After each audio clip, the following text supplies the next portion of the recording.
La prochaine étape, une fois que le 3D a été importé, c'est qu'on va devoir le positionner correctement pour notre phase numéro 1. Une des bonnes pratiques qu'on doit faire, c'est de placer la phase numéro 1 par rapport au plan de top de Mastercam. Ici, on l'a dans la section Planes. On a les différentes vues, différents plans de travail de Mastercam. Ça a été généré automatiquement par le logiciel. Et nous, on va devoir utiliser le top pour notre phase numéro 1. On voit que l'origine en X, Y, Z se trouve environ à ce niveau-là ici de la pièce. Mais moi, ce que je veux, c'est de le mettre sur le dessus de ma pièce. Ça va être mon top. Pour faire ça, on va bouger la pièce avec la section Transform ici.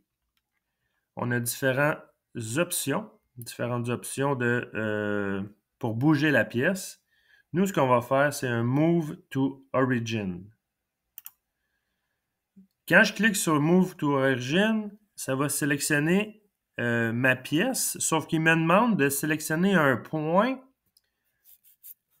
auquel le point va être il va avoir une translation jusqu'à l'origine du top view qui est activé par le crochet vert ici.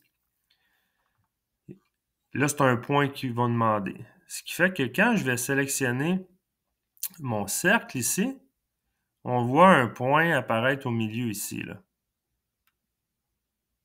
Je vais devoir cliquer au milieu de mon cercle. En mettant mon sélecteur au milieu, on voit que le cercle devient blanc, ce qui fait que c'est vraiment le centre de ce cercle-là. Je vais cliquer une fois et la pièce va bouger.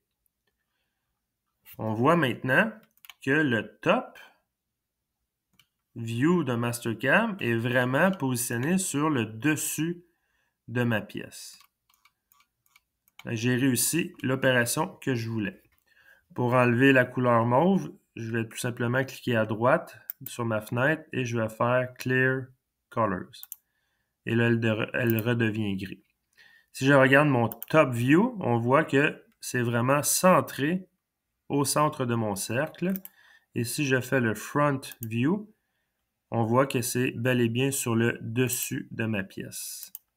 Et là, je suis prêt à faire mon stock setup.